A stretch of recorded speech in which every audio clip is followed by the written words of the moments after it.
ধৰ্ষণ কৰাটো একে চিৰসত্য কথা, কাৰণ তেওঁ গোটেই কাপোৰ কানি চবতে তেজ লাগি আছে। আমি কিমান সুৰক্ষিত, আজি মোৰ ঘৰত মই আৰু মোৰ মানুহজন, আজি ৰাতি যে মই ভালকৈ শুব পাৰিম সেইটো মোক কোনো গেৰাণ্টি নাই। আৰক্ষী বাদ দিয়ক, আৰক্ষীয়ে একো কৰিবলৈ নোৱাৰে। স্প্ৰে মাৰিছিলে, সেই মানুহজনী গৈ লৈ পেলাই তাত আমাৰ ধিং থানাত গৈ লৈ পেলাই FIR লিখিব ধৰিছিলে, মানুহজনীক উভতাই পঠিয়াই দিছে। তেতিয়া আমি কিমান সুৰক্ষিত।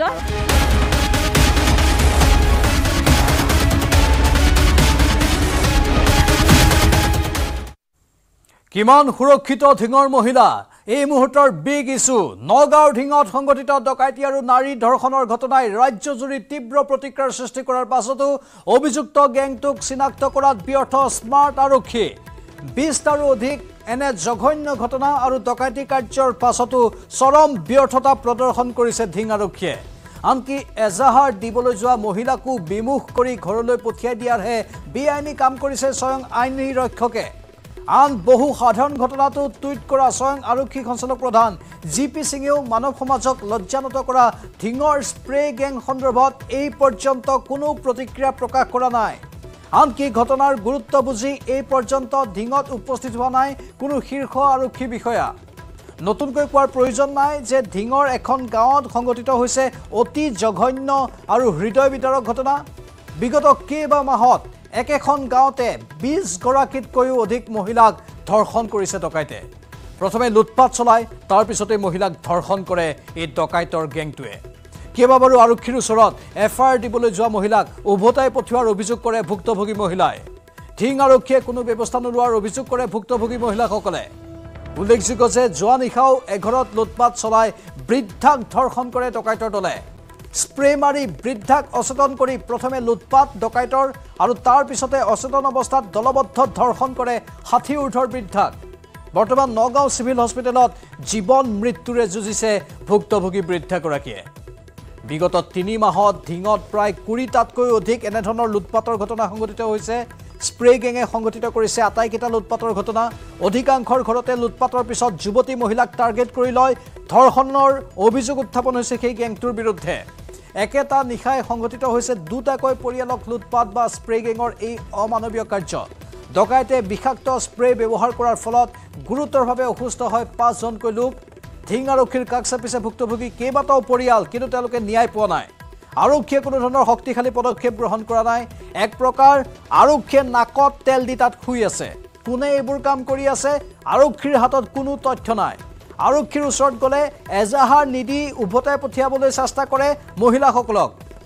এজাহাৰ দিব নিদিয়ে এনেধৰণৰ এক গুৰুতৰ অভিযোগ আৰক্ষীৰ বিৰুদ্ধে উত্থাপন হৈছে। 4টা গোচৰ যেনে তেনে একাংশ ভুক্তভোগীয়ে ৰুজু কৰিবলৈ সক্ষম হৈছে, কিন্তু এনেধৰণৰ বহুকেইটা গোচৰ আছে যিবোৰ গোচৰ ৰুজু কৰিবলৈ সক্ষমেই হোৱা নাই তাৰ স্থানীয় লোকসকলে, কাৰণ আৰক্ষীয়ে থানাৰ পৰা একাংশ লোকক উভতাই পঠিওৱাৰ অভিযোগ উত্থাপন কৰিছে। ধাৰাবাহিক লুটপাট তথা ধৰ্ষণৰ পিছতো স্প্ৰে গেঙক গ্ৰেপ্তাৰত ব্যৰ্থ হৈছে ধিং আৰক্ষী। এই ভয়ংকৰ ঘটনাৰ পিছতো স্প্ৰে গেং সন্দৰ্ভত কোনো ক্লু নাই আৰক্ষীৰ হাতত। নগাঁও আৰক্ষীৰ ব্যৰ্থতাক লৈ এতিয়া শংকিত হৈ পৰিছে ধিংবাসী। ধাৰাবাহিক লুটপাট ধৰ্ষণৰ পিছতে ধিঙত উত্তাল প্ৰতিবাদ সাব্যস্ত কৰে সদৌ অসম ছাত্ৰ সন্থাই। ছাত্ৰ সন্থাৰ উদ্যোগত ৰাইজ তথা ব্যৱসায়ী সন্থাই এই প্ৰতিবাদী কাৰ্যসূচীত অংশ লয়। ধিং বজাৰত ৰাজপথ আবদ্ধ কৰি আজি দিনৰ ভাগত এই উত্তাল প্ৰতিবাদী কাৰ্যসূচী ৰূপায়ণ কৰা হয়। ধিংবাসীক নিৰাপত্তা প্ৰদানৰ দাবীত প্ৰতিবাদী কাৰ্যসূচী ৰূপায়ণ কৰে দল সংগঠনে। লগতে ধিং থানাৰ ভাৰপ্ৰাপ্ত আৰক্ষী বিষয়াক নিলম্বন কৰাৰ দাবী জনায়। সংখ্যালঘু অধ্যুষিত অঞ্চলত ধাৰাবাহিক যিবোৰ অপৰাধ সংঘটিত হৈ আছে সেই অপৰাধ ৰোধত আৰক্ষীৰ ব্যৰ্থতাৰ অভিযোগ উত্থাপন কৰে প্ৰতিবাদীসকলে। ধাৰাবাহিক লুটপাট ধৰ্ষণৰ কাণ্ডই ৰাজ্য জোকাৰি গৈছে আৰু তাৰ পাছতো কিন্তু আৰক্ষীয়ে কোনো ব্যৱস্থা গ্ৰহণ কৰিব পৰা নাই। প্ৰতিবাদকাৰীয়ে অন কেমেৰা বৰ্ণনা কৰিলে এই জঘন্য কাহিনী। ধৰ্ষণ কৰাটো একে চিৰসত্য কথা, কাৰণ মহিলা হিচাপে গম পাওঁ যে এইটো কিবা এটা কৰিব লাগিব। ঘৰৰ সা সামগ্ৰী মানে গোটেই লণ্ডভণ্ড হৈ আছে, গোটেই বস্তু লৈ গৈছে। তাৰমানে সম্পত্তি যিমান আছিল চব লৈ গৈছে। আৰক্ষী বাদ দিয়ক, আৰক্ষীয়ে একো কৰিবলৈ নোৱাৰে। আৰক্ষীক আপোনালোকে ওচৰৰে মানুহ এগৰাকী এনেকৈ হেৰি কৰিছিলে, স্প্ৰে মাৰিছিলে। সেই মানুহজনী গৈ লৈ পেলাই তাত আমাৰ ধিং থানাত গৈ লৈ পেলাই FIR লিখিব ধৰিছিলে। মানুহজনীক উভতাই পঠিয়াই দিছে। আহাচোন, আহক আপুনি শুনক, আধা লিখি কাগজ অঁতৰাই দিছে। তেন্তে আমি কিমান সুৰক্ষিত এইটো চবে আৰক্ষীয়ে এইগৰাকী ভালকৈ দেখুৱাই দিয়ক আমি কিমান সুৰক্ষিত। আজি মোৰ ঘৰত মই আৰু মোৰ মানুহজন আজি ৰাতি যে মই ভালকৈ শুব পাৰিম সেইটো মোক কোনো গেৰাণ্টি নাই, হয়নে নহয়? বুজাবুজি আছে নেকি? নাজানো সেইবিলাক সিহঁতৰ কথা, কিন্তু আমাক সুৰক্ষা লাগে। বেলেগ আমি একো নাজানো, কিন্তু আমাক এতিয়া সুৰক্ষা লাগে। সেইটো কৰিব পাৰিবনে নোৱাৰে? ৰাজ্যৰ মুখ্যমন্ত্ৰীগৰাকী সেইটো মুখ্যমন্ত্ৰী কথা আমি বাদ দিলোঁ। মুখ্যমন্ত্ৰী আৰু এইবিলাক আমি নাজানো ৰাজনীতি সিমান। এইটো মুখ্যমন্ত্ৰীয়ে যি কয় তেওঁৰ কথা, সিমানেই ক'লোঁ। অসম আৰক্ষীক উন্নীতকৰণ কৰা হৈছে, কাৰণ ইয়াত এনেকুৱা কৈছে বেলেগ জেগাত গৈ লৈ পেলাই তেওঁলোকে যিখিনি মানে উন্নত দেখাব লাগে সেইখিনি কৰি দিছে। গতিকে মুখ্যমন্ত্ৰীয়ে দেখিব যে এইটো ভালকৈ চলাইছে, হয়নে নহয়? কিন্তু আমাক কি কৈছে, ইয়াততো চাবলৈ নাহে, আমি গাঁৱত কেনেকৈ আছোঁ সেইটোতো চাবলৈ নাহে। আজি ৰাতিকৈ মই যে ভালকৈ অকণমান শুম সেইটো মোক কোনো গেৰাণ্টি নাই। ক'ৰ পৰা ওলাইছে আপোনালোকক অনুৰোধ কৰিছোঁ। মাননীয় মুখ্যমন্ত্ৰী ছাৰলৈ অনুৰোধ থাকিল, অনতিপলমে আমাৰ নাৰী নিৰ্যাতনটো বন্ধ কৰক। য'ত স্প্ৰে কৰিছে তাত নাৰী নিৰ্যাতনটো হৈছে। প্ৰত্যেক ঘৰ মানুহতে, তাতে সত্ৰ মাটি, এইখন খলগুৰি সত্ৰ। এইটো বৰ ডাঙৰ কথা হৈছে। নাৰী নিৰ্যাতনটো আপোনালোকেও জানে, আমিও জানো। অনতিপলমে ইয়াৰ উচিত ব্যৱস্থা কৰিবলৈ মানে ছাৰলৈও মই মুখ্যমন্ত্ৰী ছাৰলৈ অনুৰোধ কৰিছোঁ। চেলাইন এটা দিলে, বেজী দিলে, এই হেৰিও দিছে, অক্সিজেনো দিছে। এনেকৈ চকুকেইটা এনেকৈ মেলে, আকৌ এনেকৈ দিয়ে। বোৱাৰীজনী অকণমান আগত ফোন কৰিছে, মই বোলো তুমি গুচি আহা, মই কাইলৈ গুৱাহাটী গুচি যাম, স্কুল বহিব এতিয়া। তেতিয়া মানে মোক কৈছে আপুনি কালিলৈ থাকক। আমাৰ বস্তু চুৰ হৈছে, কিবা অলংকাৰ চুৰ হৈছে, বাচন বৰ্তন চুৰ হৈছে, আমি কাইলৈ নালাগে পৰহিলে কিনি ল'ব পাৰিম। কিন্তু আমাৰ যিটো ইজ্জত লুটিছে এই ইজ্জতটো আমি কিনিব পাৰিম নেকি? ইজ্জতটো আমি জীৱনৰ কাৰণে কিনিব নোৱাৰিম। সেইখিনি আমাৰ প্ৰশাসনে আমাক সুৰক্ষা দিব লাগে অতি সোনকালে। কোন আৰক্ষী থানা পৰে? ধিং আৰক্ষী, এতিয়া খলগুৰি ব্ৰাঞ্চটো খলগুৰিত আছে। একেধৰণৰ ঘটনা ধিং কান্ধুলিমাৰীত প্ৰথমতে সেইটো ঘটনা হৈছে এজনী বিধৱা মানুহৰ লগত। প্ৰশাসন সচেতন হ'ব লাগে, মানুহখিনি নাৰীখিনিক সুৰক্ষা দিব লাগে অতি সোনকালে। আজি আমাৰ গাভৰু ছোৱালী আছে, আমি গাভৰু ছোৱালী আশাত ঘৰ এৰি থৈ গুচি যাম, কাইলৈ গাভৰু ছোৱালীজনীয়ে মোক এৰি থৈ গুচি যাব, হয়তো মোক ইজ্জত লুটিব, কাইলৈ গাভৰু ছোৱালীজনী লুটি যাব। আমাক ঘৰ এৰিবলৈ এতিয়া ভয় হৈছে, আলহী আহিবও ভয় হৈছে। গোটেই ধিং অঞ্চলতে এটা স্পিৰিচুৱেলৰ উপদ্ৰৱ হৈ আছে। গতিকে এই উপদ্ৰৱটো নাইকিয়া কৰিবৰ কাৰণে আমি প্ৰশাসনক অনুৰোধ জনাইছোঁ। আমাৰ মহিলাসকলে কৈছে যে ইয়াতে চুৰটো কৰিছে, লগতে অলপ মানে অপকৰ্ম কৰিছে বুলি কৈছে। য'ত স্প্ৰে কৰিছে তাত নাৰী নিৰ্যাতনটো হৈছে। প্ৰত্যেক ঘৰ মানুহতে, তাতে সত্ৰ মাটি, এইখন খলগুৰি সত্ৰ। এইটো বৰ ডাঙৰ কথা হৈছে। নাৰী নিৰ্যাতনটো আপোনালোকেও জানে, আমিও জানো। অনতিপলমে ইয়াৰ উচিত ব্যৱস্থা কৰিবলৈ মানে ছাৰলৈও মই মুখ্যমন্ত্ৰী ছাৰলৈ অনুৰোধ কৰিছোঁ। অপকৰ্ম হৈছে। ঘৰৰ সা সামগ্ৰী মানে গোটেই লণ্ড বন্ধ হৈ আছে, গোটেই বস্তু লৈ গৈছে। তাৰমানে সম্পত্তি যিমান আছিল চব লৈ গৈছে। আৰক্ষী বাদ দিয়ক, আৰক্ষীয়ে একো কৰিবলৈ নোৱাৰে। আৰক্ষীক আপোনালোকে ওচৰৰে মানুহ এগৰাকী এনেকৈ হেৰি কৰিছিলে, স্প্ৰে মাৰিছিলে। সেই মানুহজনী গৈ লৈ পেলাই তাত আমাৰ ধিং থানাত গৈ লৈ পেলাই FIR লিখিব ধৰিছিলে। মানুহজনীক উভতাই পঠিয়াই দিছে। তেন্তে আমি কিমান সুৰক্ষিত এইটো চবে আৰক্ষীয়ে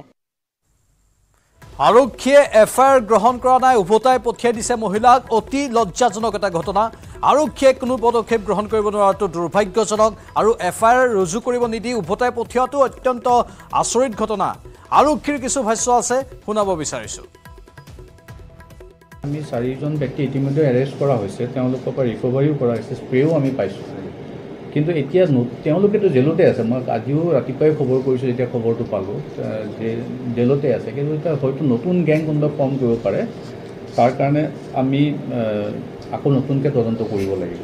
যি তিনিজনক ধৰিছিলে তেওঁলোকৰ স্বীকাৰোক্তি কিবা পাইছিলে নেকি যে আচলতে বাহিৰৰ পৰা ধৰা হৈছে? আৰু এজন ব্যক্তি ইয়াত জড়িত আছে, আৰু এজন ব্যক্তি জড়িত আছে এইটো কেছত। আমি সেইজনক ধৰিব পৰা নাই, তেওঁ ইয়াৰে নহয়, ৰূপহীহাটৰ হয়। গতিকে তেওঁক ধৰিলে আৰু যদি কিবা তেওঁৰ লগত আৰু কিবা নতুন গেং আছে তেতিয়া আমি গম পাম। আপোনালোকে যিকেইজন ব্যক্তি ধৰিছিলে, যিকেইজন চুৰ সন্দেহ কৰি আপোনালোকে কৰায়ত্ব কৰিছিলে, সেইকেইজন কিন্তু ধিঙৰ দাঁতিকাষৰীয়া অঞ্চলৰ নহয়, জুৰিয়াৰ হয়।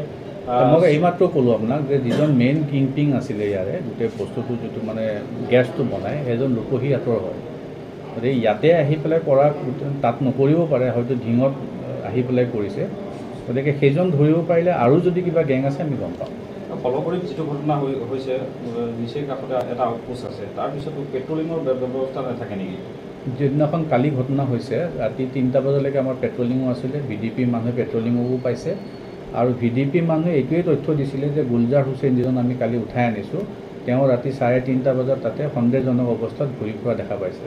গতিকে VDPয়ে ইনফৰ্মেশ্যনতে আমি গুলজাৰ হুছেইনক আইডেণ্টিফাই কৰিবলৈ সক্ষম হৈছোঁ। নহ'লে যিজন মহিলা ভুক্তভোগী তেওঁ আমাক তথ্য একো দিব পৰা নাই, কাৰণ তেওঁ নিজে অসুস্থ হৈ আছে। আনফালে ধিঙৰ জঘন্য ঘটনাক লৈ প্ৰতিক্ৰিয়া প্ৰকাশ কৰিছে অসম জাতীয় পৰিষদৰ সভাপতি লুৰিণজ্যোতি গগৈয়ে। শুনাব বিচাৰিছোঁ। এই গোটেই কথাটোৱে অসমৰ আইন শৃংখলাজনিত যিটো সমস্যা, এইটো সমস্যাৰে স্বৰূপটো দাঙি ধৰে আৰু বিশেষকৈ এতিয়া আমাৰ অসমত মানুহৰ যে নিৰাপত্তা নোহোৱা হৈছে, গৃহ বিভাগ তেওঁলোকে বিফল হৈছে আৰু পুলিচ প্ৰশাসনেও প্ৰয়োজনীয় নিৰাপত্তা যে অসমৰ সাধাৰণ জনগণক দিব পৰা নাই সেই কথা প্ৰমাণ হৈছে। গতিকে এনেকুৱা ধৰণৰ ঘটনা ঘটিছে আৰু বাৰে বাৰে মানুহে অভিযোগ কৰাৰ পাছতো এই যিটো এনেকুৱা ধৰণৰ ঘটনা কম হোৱা নাই বা নিয়ন্ত্ৰণ কৰিব পৰা নাই বা অপৰাধীক কৰায়ত্ব কৰিব পৰা নাই। গতিকে আমি আহ্বান জনাইছোঁ চৰকাৰে, প্ৰশাসনে, পুলিচ প্ৰশাসনে তেওঁলোকে যাতে ব্যৱস্থা গ্ৰহণ কৰে আৰু মানুহৰ জনসাধাৰণৰ নিৰাপত্তা নিশ্চিত কৰে। জনসাধাৰণৰ নিৰাপত্তাৰ বিষয়টো আহিছে, কিন্তু পুলিচ প্ৰশাসনে নিৰাপত্তা সুনিশ্চিত কৰিব পৰা নাই। সেইটো অত্যন্ত দুৰ্ভাগ্যজনক। যিখন ৰাজ্যত এনেধৰণে অপৰাধীয়ে মৰসাহ দেখুৱাই আহিছে, দুঃসাহ দেখুৱাই আহিছে, সেইখন ৰাজ্যত পুলিচ প্ৰশাসন কিয় এই সমগ্ৰ বিষয়বোৰ নিষ্পত্তি কৰাত বা এক প্ৰকাৰ শক্তিশালী স্থিতি গ্ৰহণ কৰাত বিফল হৈছে, তাক লৈ এতিয়া সৰ্বসাধাৰণে প্ৰশ্ন উত্থাপন কৰিছে। স্থানীয় একাংশ মহিলাৰ ভাষ্য ইতিমধ্যে আপোনালোকে শুনিছিল। ধিঙৰ মহিলাসকল এতিয়া দুশ্চিন্তাত আছে, তেওঁলোক আশংকাগ্ৰস্ত হৈ আছে, তেওঁলোক আৰক্ষী প্ৰশাসনৰ ভূমিকাক লৈ আশ্বস্ত নহয়। এই ভয়ংকৰ সময়ত এনেধৰণৰ পৰিস্থিতিত ৰাজ্যৰ আৰক্ষী সঞ্চালক প্ৰধানৰ কোনো এটা মন্তব্য এতিয়ালৈকে অহা নাই। সাধাৰণতে যিকোনো ঘটনা সংঘটিত হ'লেই আৰক্ষী সঞ্চালক প্ৰধানগৰাকীয়ে ছ'চিয়েল মাধ্যমত বিভিন্ন মন্তব্য কৰে, লগে লগে এটা টুইট কৰে বা এক্স মাধ্যমত এটা পোষ্ট কৰে। তেওঁৰ কিন্তু কোনো পোষ্ট এতিয়ালৈকে আমি দেখিবলৈ পোৱা নাই। কিয় আৰক্ষী সঞ্চালক প্ৰধানে তাৎক্ষণিকভাৱে কোনো ধৰণৰ প্ৰতিক্ৰিয়া প্ৰকাশ কৰা নাই, সি হৈছে অত্যন্ত চিন্তনীয় বিষয়। এনেধৰণৰ এটা ঘটনা আজি দিনজোৰা প্ৰতিবাদ হ'ল, তাত সমগ্ৰ ৰাজ্যজুৰি এই বিষয়টোক লৈ এতিয়া চৰ্চা চলিছে। তাৰ পাছতো কিয় এই মুহূৰ্তলৈকে আৰক্ষী সঞ্চালক প্ৰধানে এটাও মাত মতা নাই। লগতে ধিঙৰ যিকেইগৰাকী আৰক্ষী বিষয়াৰ বিৰুদ্ধে অভিযোগ উত্থাপন হৈছে, যিকেইগৰাকী আৰক্ষী বিষয়াই কোনো সদৰ্থক ভূমিকা পালন কৰিব পৰা নাই বুলি, সেইসকল আৰক্ষী বিষয়াৰ বিৰুদ্ধে কি ব্যৱস্থা গ্ৰহণ কৰা হ'ব, তেওঁলোকক তাৎক্ষণিকভাৱে বদলি কৰিব লাগে বুলি সদৌ অসম ছাত্ৰ সন্থাই আজি দাবী উত্থাপন কৰিছে। সেই সন্দৰ্ভত কি ব্যৱস্থা হ'ব, আৰক্ষীৰ উচ্চপদস্থ বিষয়া এতিয়ালৈকে কিয় ঘটনাস্থলীত গৈ উপস্থিত হোৱা নাই, তাক লৈও প্ৰশ্ন উত্থাপন হৈছে। অসম বিধানসভাৰ উপাধ্যক্ষ নুমল মমিনৰ ভাষ্য আহিছে, শুনাব বিচাৰিছোঁ। এইটোৰ ওপৰত আমি কঠোৰতকৈ কঠোৰ ব্যৱস্থা ল'ম, এইটো কাৰণে আপোনালোকে চিন্তা কৰিব নালাগে। কিন্তু এই ঘটনাটো যিখিনি, কাৰণ মই এইটোৱে দুখ পাইছোঁ, আপোনালোকে কৈছে বহুত দিনৰ পৰা হৈছে, কাৰণ মই যেতিয়া এপ্ৰিল মে মাহৰ ইলেকশ্যনৰ কাৰণে মই 1.5 মাহ তাত আছিলোঁ ইলেকশ্যন কেম্পেইন কৰি, কিন্তু কোনো এটা জেগাৰ পৰা মোক আহি পেলাই কোনেও তেনেকুৱা ধৰণৰ কমপ্লেইনটো নিদিলে। যদি দিয়াহেঁতেন মই তেতিয়াই সেইটো সময়তে তাৰ ওপৰত মুখ্যমন্ত্ৰী ডাঙৰীয়াক অৱগত কৰিলৈ আৰু একশ্যনটো হ'ল হয়, হয়তো তেতিয়া যদি তেখেতসকলে কোৱাহেঁতেন এই 60 বছৰীয়া মহিলাগৰাকী হেৰি নহ'লে হয়। গতিকে যে কি নহওক, আপোনালোকে যেতিয়া এইটো ফ'কাছত আনিছে, চৰকাৰে ইয়াৰ ওপৰত সুন্দৰ ব্যৱস্থা ল'ব আৰু দোষীক যথাযোগ্য শাস্তি দিবলৈ কাৰণে যিখিনি ব্যৱস্থা ল'ৰ জৰিয়তে হয়, একৰ্ডিং টু দ্য ল, আমি সেইটো কৰিম। নুমল মমিনৰ এয়া মন্তব্য। চৰকাৰে ব্যৱস্থা ল'ব, আইনসংগতভাৱে যিখিনি ব্যৱস্থা গ্ৰহণ কৰিব লাগে দোষীৰ বিৰুদ্ধে সেইখিনি ব্যৱস্থা গ্ৰহণ কৰা হ'ব। মুঠতে এতিয়া সকলোৱে এই ক্ষণটোৰ বাবে অপেক্ষা কৰি আছে, যিটো নুমল মমিনে ক'লে যে কঠোৰ ব্যৱস্থা লোৱা হ'ব সেই দোষীৰ বিৰুদ্ধে, সেই অপৰাধীৰ বিৰুদ্ধে, যি অপৰাধীয়ে এতিয়া শান্তিত থাকিব দিয়া নাই তাৰ স্থানীয় লোকসকলক, সেই অপৰাধীৰ বিৰুদ্ধে ব্যৱস্থা লোৱা হ'ব বুলি অসম বিধানসভাৰ উপাধ্যক্ষই মন্তব্য আগবঢ়াইছে। এতিয়া কাইলৈৰ দিনটোৰ পৰা লক্ষণীয় হ'ব কিমান সবল ৰূপত আৰক্ষী প্ৰশাসন জঁপিয়াই পৰে এনেধৰণৰ অপৰাধীৰ বিৰুদ্ধে। আন কিছু বক্তব্য আহিছে, প্ৰাক্তন বিধায়ক শিলাদিত্য দেৱৰ বক্তব্য শুনাব বিচাৰিছোঁ।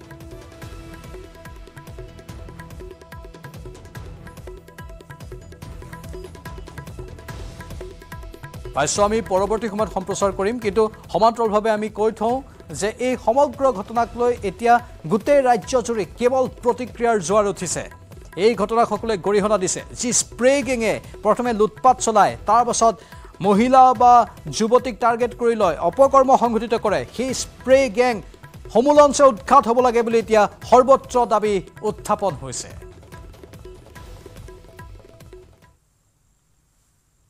ধাৰাবাহিক খবৰ আমি জনাই থাকিম কিন্তু এইখিনিতে সময় বাণিজ্যিক বিৰতিৰ এইটো মাইথান ষ্টিল নহয় ওচৰ চুবুৰীয়াসকলে লগাইছে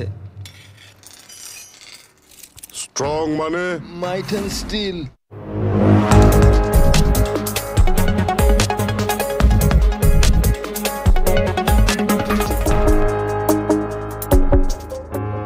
এইটো মাইথান ষ্টিল নহয় ওচৰ চুবুৰীয়াসকলে লগাইছে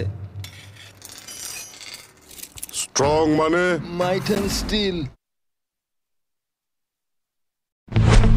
5 বছৰৰ MBBSৰ পাঠ্যক্ৰমটো সমাপ্ত কৰিবলৈ প্ৰয়োজন হয় প্ৰায় 1.5 কোটি টকা আজিৰ তাৰিখত বেংগালুৰু বা তামিলনাডুৰ যিকেইখন ব্যক্তিগত খণ্ডৰ চিকিৎসা মহাবিদ্যালয় আছে সেই মহাবিদ্যালয়সমূহত অধ্যয়ন কৰিবলৈ প্ৰয়োজন হয় ব্যক্তিগত খণ্ডৰ কেইখনত 1.5 কোটি টকা ইয়াৰ বিপৰীতে বাংলাদেশৰ যিকেইখন মূলতঃ ব্যক্তিগত খণ্ডৰ চিকিৎসা মহাবিদ্যালয় বা বিশ্ববিদ্যালয় আছে সেইসমূহত চিকিৎসা বিজ্ঞানৰ পাঠ্যক্ৰম গ্ৰহণ কৰিবলৈ চিকিৎসা বিজ্ঞানৰ শিক্ষা গ্ৰহণ কৰিবলৈ 45 লাখ টকাৰ প্ৰয়োজন হয় আৰু যেহেতু ট্ৰপিক্যাল কান্ট্ৰি বাংলাদেশো ট্ৰপিক্যাল কান্ট্ৰি ভাৰতবৰ্ষও গতিকে দুইখন দেশৰ যি চিকিৎসা বিজ্ঞানৰ সিলেবাস সেই সিলেবাসত বৰ বেছি তফাত নাই ভাৰতৰ চিকিৎসা মহাবিদ্যালয়সমূহত যি সিলেবাসৰ যোগেদি যি কাৰিকুলামৰ যোগেদি শিক্ষা প্ৰদান কৰা হয় অনুৰূপ ধৰণে বাংলাদেশৰ মহাবিদ্যালয়সমূহতো চিকিৎসা মহাবিদ্যালয়সমূহতো সেই একে পাঠ্যক্ৰমেৰে সেই চিকিৎসা বিজ্ঞানৰ শিক্ষা প্ৰদান কৰা হয়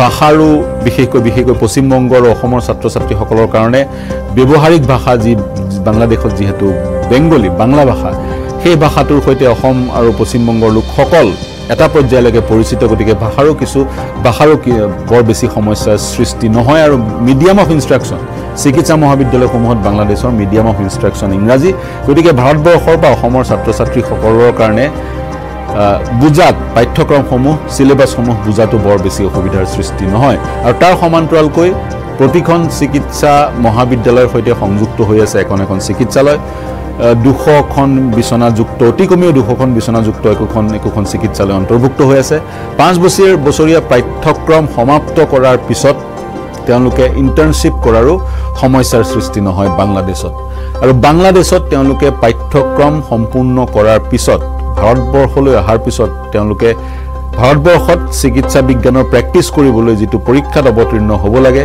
সেই পৰীক্ষাটোত বাংলাদেশত অধ্যয়নৰত অসমৰ ছাত্ৰ ছাত্ৰীসকলে জনোৱা মতে এতিয়ালৈকে 100% বাংলাদেশত চিকিৎসা বিজ্ঞানৰ উচ্চ শিক্ষা গ্ৰহণ কৰা লোকসকলে ছাত্ৰ ছাত্ৰীসকলে ভাৰতবৰ্ষত সেই এন্ট্ৰি লেভেলৰ পৰীক্ষাটো ভাৰতবৰ্ষত চিকিৎসা বিজ্ঞানৰ প্ৰেক্টিছ কৰিবলৈ সেই এন্ট্ৰি লেভেলৰ পৰীক্ষাটোত 100% উত্তীৰ্ণ হৈছে বাংলাদেশত চিকিৎসা বিজ্ঞানৰ উচ্চ শিক্ষা গ্ৰহণ কৰি ভাৰতত প্ৰেক্টিছ কৰিবলৈ ফৰেন মেডিকেল গ্ৰেজুৱেট এক্সাম যেটো ভাৰতবৰ্ষত অনুষ্ঠিত হয় সেই পৰীক্ষাটো পাতে MCI 300 নম্বৰৰ এটা পৰীক্ষা মেডিকেল কাউন্সিল অফ ইণ্ডিয়াই সেই পৰীক্ষাটো অনুষ্ঠিত কৰে আৰু এই পৰীক্ষাটোত কোৱালিফাইং মাৰ্কস 150ৰ প্ৰয়োজন 300ৰ ভিতৰত 150 পালেই কোৱালিফাই কৰে বিদেশত ডিগ্ৰীধাৰী ডক্টৰসকলে ভাৰতবৰ্ষত প্ৰেক্টিছ কৰিবৰ কাৰণে বা ভাৰতবৰ্ষত MD বা চিকিৎসা বিজ্ঞানৰ গ্ৰেজুৱেচনৰ পিছত MBBSৰ পিছত উচ্চ শিক্ষা গ্ৰহণ কৰিবলৈ সেই পৰীক্ষাটোত 300ৰ ভিতৰত 150 নম্বৰ পালেই হ'ল আৰু যেহেতু বাংলাদেশৰ চিকিৎসা মহাবিদ্যালয়সমূহৰ পাঠ্যক্ৰম আৰু ভাৰতৰ পাঠ্যক্ৰমত তফাত নাই গতিকে এই পৰীক্ষাটোত বাংলাদেশত চিকিৎসা বিজ্ঞানৰ উচ্চ শিক্ষা গ্ৰহণ কৰি অহা শিক্ষাৰ্থীসকলে ভাৰতবৰ্ষত সেই পৰীক্ষাটোত অনায়াসে উত্তীৰ্ণ হ'ব পাৰে আৰু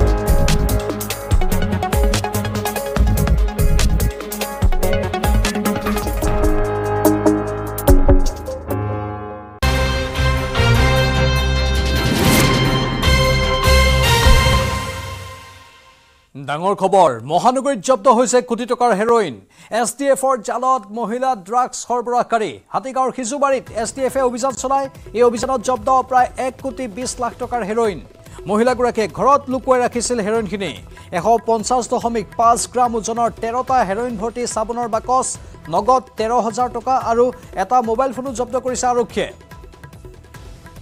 আমাৰ খতিত সাংবাদিক উৎপল হলৈ আছে ফোন লাইনত উৎপল অধিক তথ্য বিচাৰিছো আপোনাৰ পৰা হয় চাওক প্ৰাঞ্জল, উল্লেখ কৰিব লাগিব যে ৰাজধানী চহৰ গুৱাহাটী মহানগৰীত প্ৰত্যেক দিনে কিন্তু ড্ৰাগছ সৰবৰাহকাৰীৰ সংখ্যা বৃদ্ধি হৈছে আৰু প্ৰত্যেক দিনে বৃহৎ পৰিমাণৰ ড্ৰাগছ প্ৰত্যেকবাৰে জব্দ হৈছিলে।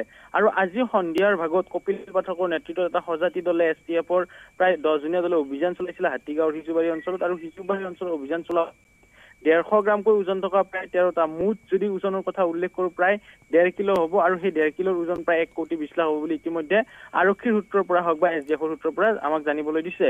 আৰু এই গোটেই সৰবৰাহকাৰী যদি চোৱা যায় এগৰাকী মহিলা জড়িত হৈ আছে। যে আমি পূৰ্বেও বহু বাতৰি সংগ্ৰহ কৰিছিলোঁ যে এতিয়া ড্ৰাগছ সৰবৰাহৰ ক্ষেত্ৰত পুৰুষ মহিলা উভয়ে এক প্ৰকাৰ ইয়াতে হাত উজান দিয়া পৰিলক্ষিত হৈছিলে, যাৰ ফলত এক প্ৰকাৰ ড্ৰাগছৰ এতিয়া ৰমৰমীয়া বেহা গুৱাহাটী মহানগৰীৰ সমগ্ৰ স্থানতে চলি অহা পৰিলক্ষিত হৈছিলে। বিশেষকৈ খানাপাৰাত অভিযান চলি আছে, বেহাৰবাৰীত চলি আছে, হাতীগাঁৱত চলি আছে, কটাবাৰী, গড়চুক বা সমগ্ৰ গুৱাহাটী মহানগৰী এতিয়া ট্ৰেনজিট পইণ্ট হিচাপে বিবেচিত হৈছে। আৰু 1 কোটি টকাৰ ড্ৰাগছ যিখিনিৰ ওজন যদি উল্লেখ কৰোঁ যে প্ৰায় 1.5 কেজি হ'ব।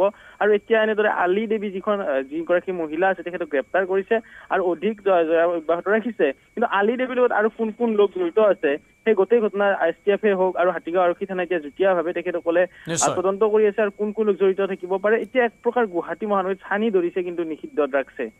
ধন্যবাদ উৎপল।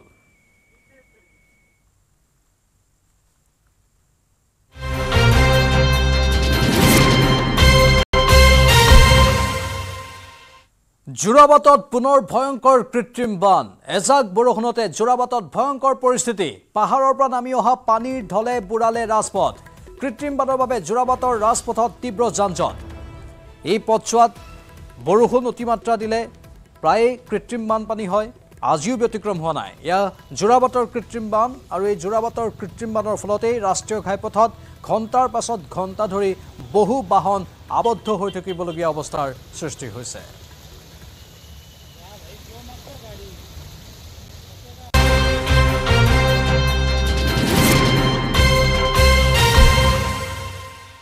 এইবাৰ মেৰাপানীত খ্ৰীষ্টান ধৰ্মৰ আগ্ৰাসী ৰূপ। খ্ৰীষ্টান ধৰ্মলৈ ধৰ্মান্তৰিত কেইবাটাও হিন্দু পৰিয়াল। ভিন্ন প্ৰলোভনেৰে ধৰ্মান্তৰকৰণৰ অভিযোগ উত্থাপন হৈছে। মেৰাপানীৰ সৰুপানীৰ মিলনপুৰ গাঁৱত কেইবাটাও পৰিয়ালে খ্ৰীষ্টান ধৰ্ম গ্ৰহণ কৰাক লৈ অঞ্চলটোত তীব্ৰ চাঞ্চল্য। খ্ৰীষ্টান ধৰ্মৰ আগ্ৰাসী ৰূপত ভীতিগ্ৰস্ত হৈ গাঁওবাসীয়ে আয়োজন কৰিলে ৰাজহুৱা সভা। ৰাজহুৱা সভাতেই জবাবদিহি কৰিলে ধৰ্ম পৰিৱৰ্তন কৰা মহিলা যুৱকক।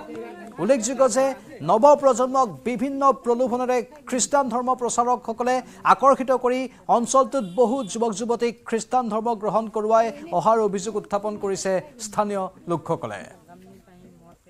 মই যি নেকি পাপ কৰিলোঁ নকৰিম বুলিও যিকেইটা পাপ হয় সেইটো উদ্ধাৰকৰ্তা যীশু হয়।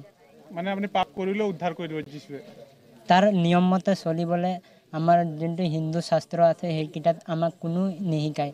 আমি তাত গৈ পৃথিৱীত কেনেকৈ চলিব লাগে সেইবিলাক শিক্ষা পাই আছোঁ। সেইটো আমি কোনো মতে মানি নলওঁ।